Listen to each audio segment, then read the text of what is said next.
galerinha! Bom dia, pessoal!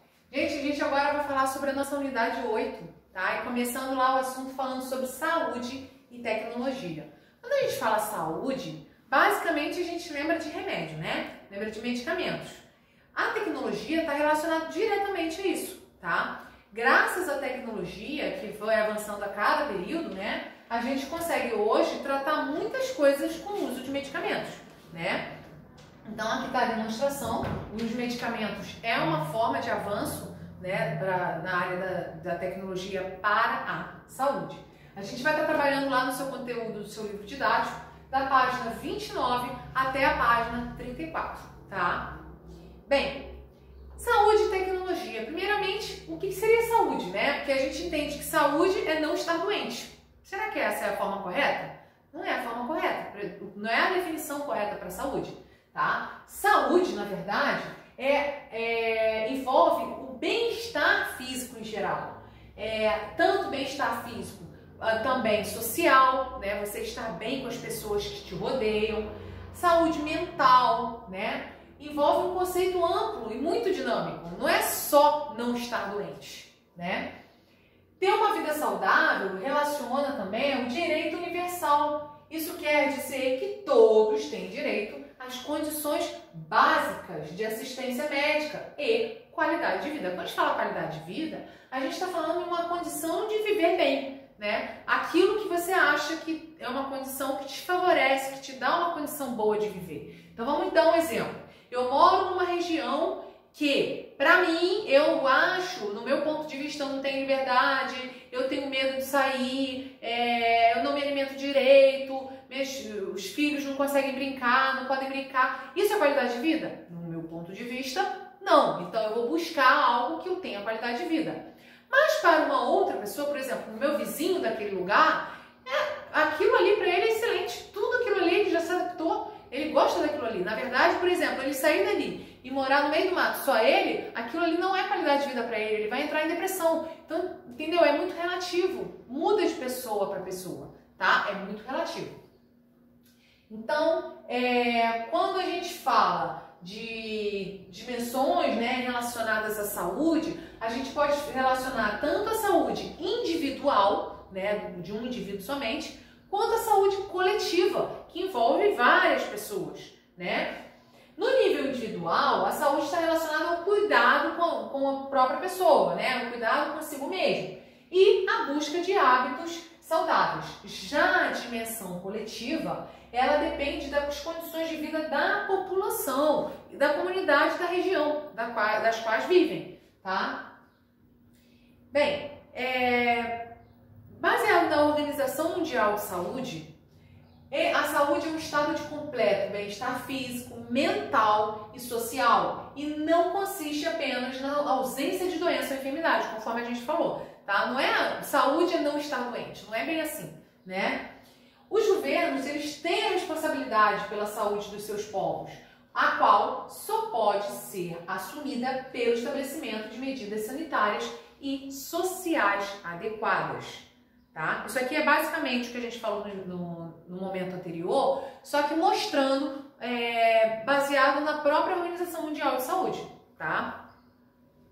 Bem, atualmente a saúde é uma das áreas mais beneficiadas pelos diferentes tipos de tecnologia. Se hoje nós temos tomografia, ressonância, tomografia computadorizada de alta resolução, sabe? Todos esses exames que não são invasivos, né? Não tem que cortar, não tem que fazer cirurgia, e você consegue ter uma ideia do que se passa, do que a pessoa tem sem a invasão cirúrgica, né? Isso já é um avanço muito grande na tecnologia na área da saúde, tá? Novas técnicas também trouxeram benefícios para vários procedimentos cirúrgicos. Inclusive, eu acabei de dar um exemplo aqui, né? Nós temos vários procedimentos que eram feitos antes, tem casos, né? Claro, eu não vou entrar em detalhes porque eu não sou especialista da área, mas tem uma cirurgia no joelho, por exemplo. Antes era obrigatório cortar para mexer, manipular a articulação. Hoje em dia, com umas incisões, é feito tudo à base a laser, sabe? Os procedimentos avançaram muito tecnologicamente e isso favorece a pessoa que está sendo operada, né? E também ao próprio hospital, aos médicos, né? A possibilidade de ocorrer menos erros, né? Então, os exames laboratoriais também ocorreu o avanço na tecnologia. Ou como, por exemplo, as coletas de sangue, no caso, estão cada vez mais específicos e mais rápidos os resultados, permitindo assim a identificação de diferentes alterações ou problemas no funcionamento do corpo, tudo isso em resultado rápido, tá? Antigamente levava mais tempo para sair os resultados. O principal desafio na atualidade é garantir que todas as pessoas tenham acesso igualitário, como sempre, né, pessoal?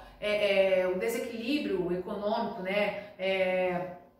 A renda não é distribuída igualmente para a sociedade, né? Então o desafio na atualidade é exatamente esse. Não é todo mundo que tem acesso a toda essa tecnologia, tá? Infelizmente, em muitas regiões do Brasil e do mundo, os exames e tratamentos para a saúde ainda são precários e muitas vezes inexistentes. Existe uma pesquisa, uma invenção de um rapaz de 22 anos, olha só, novo, ele era estudante ainda, ele ainda estava na faculdade. Ele inventou um tipo, imagina um frigobar menor ainda. Recebeu o nome desse material, né, desse material, né, foi chamado de isobar, tá? O tamanho dele era fácil de manipular, conseguia manter que ficasse aqui dentro, né, que geralmente seria órgãos transplantados, vacinas, durante mais tempo, né, longos períodos. Então, foi criado por William Broadway. Esse aparelho era pequeno e podia ser carregado para qualquer lugar, tá? Isso aqui rendeu a ele uma vaga como um dos finalistas dos prêmios na área da tecnologia, tá? Esse refrigerador, ele consegue manter a temperatura a temperatura constante, média de 30 dias. E esse isobar também poderia ser usado para proteger órgãos doados, transplantados e também transplantes de sangue, tá? Além de células-tronco e vacinas.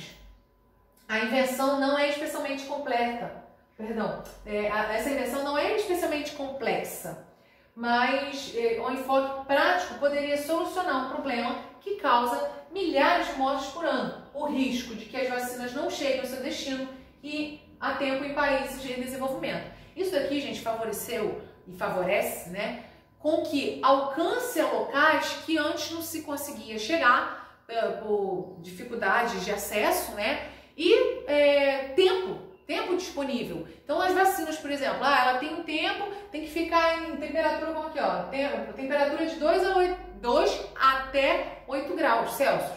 E não tinha condições de manter essa temperatura por tanto tempo, né? Geralmente eles levavam em caixas tipo caixa térmica, né? Eram manipulados dessa forma. Então foi avançando tecnologias de forma a colaborar para que isso possa se tornar e se estender a todos, tá? A tecnologia possa se estender a todos, ok? Então essa invenção aqui foi uma excelente, tanto é que gerou um prêmio como finalista na tecnologia, como finalista no Prêmio Nobel de Tecnologias, ok?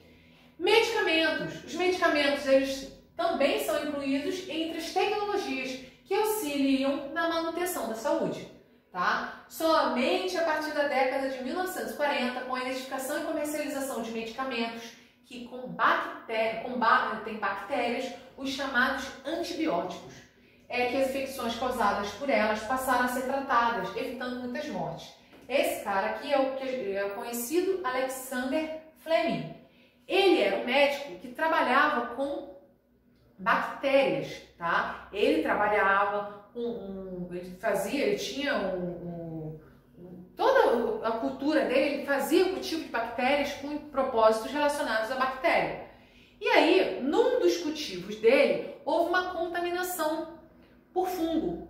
E aí ele começou a observar que onde houve essa contaminação por fungo, né, na placa de Petri, que é como se fosse um pratinho onde a gente coloca o meio de cultura, que é onde tem os nutrientes, e onde, no caso ele, colocava a bactéria e a bactéria ali se desenvolvia, né, a colônia se desenvolvia. E aí, onde houve a contaminação, houve o crescimento de colônias de fungos. E onde cresceram esses fungos, as bactérias não cresceram. E ele começou a observar que onde tinha um fungo, o fungo produzia alguma substância que as bactérias não cresciam ou morriam, né? Então, apesar dele trabalhar com bactéria, sem querer, ele descobriu uma forma de matar as bactérias, de não deixar elas se proliferar, né? Foi a partir daí que ele descobriu a ação do penicillium, que é um fungo, tá? O gênero Penicillium, e que o gênero Penicillium produziu uma micotoxina chamada de penicilina. Essa micotoxina que foi usada para a produção de antibióticos que a gente conhece como penicilina, tá? Então, essa pesquisa relacionada às bactérias, ele conseguiu alcançar onde ele mesmo não tinha ideia, foi por acaso, tá? A descoberta do primeiro antibiótico foi por acaso. O primeiro antibiótico foi a penicilina e foi descoberta por Alexander Fleming, tá? O uso de medicamentos permite que as pessoas vivam mais e melhor. A natureza é uma fonte abundante dessas substâncias, tanto que inicialmente eram extraídas somente de plantas, bactérias, fungos e animais. Mas com o avanço da indústria farmacêutica, passaram também a ser sintetizados, produzidos em laboratório. Podemos usar como exemplo o próprio antibiótico. O primeiro era a penicilina. Hoje em dia existem vários tipos de antibióticos e a maioria deles são sintéticos, são produzidos em laboratório. O que era proveniente de um ser vivo, que era o fungo, né, era a penicilina, ok? Bom, são necessárias diversas etapas de estudo, desenvolvimento, testes e controle técnico rigoroso, atendendo a todas as exigências dos órgãos regulamentadores, como no caso da Anvisa.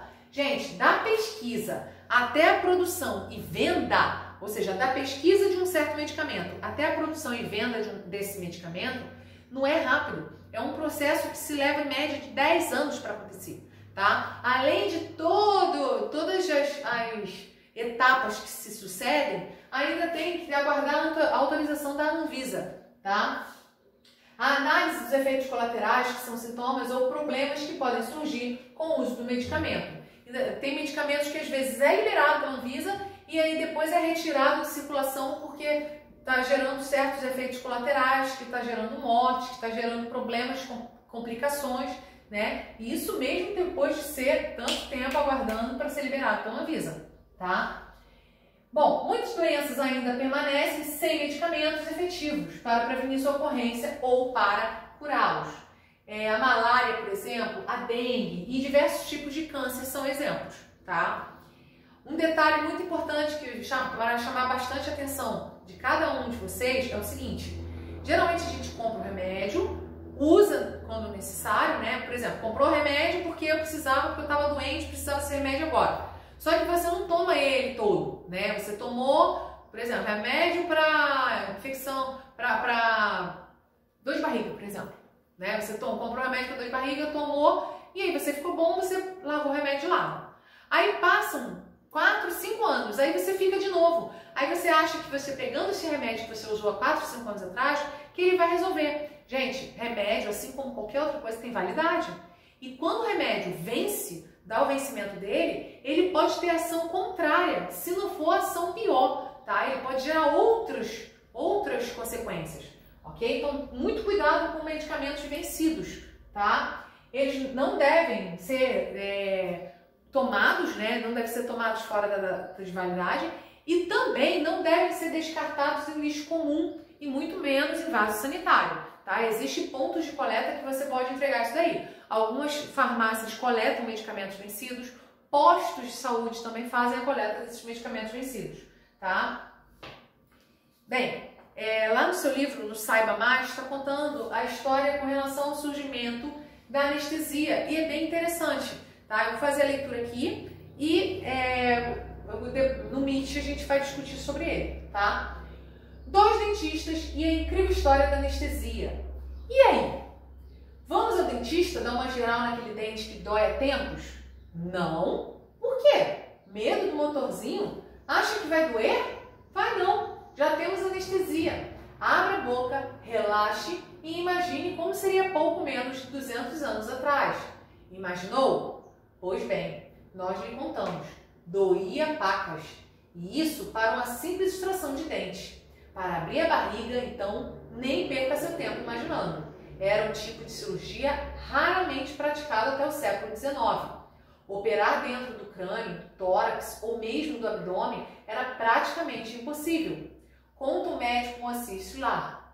Era impossível simplesmente porque não havia anestesia. Ou melhor, nenhum método anestésico conhecido até então era eficiente o bastante para permitir tal intervenção.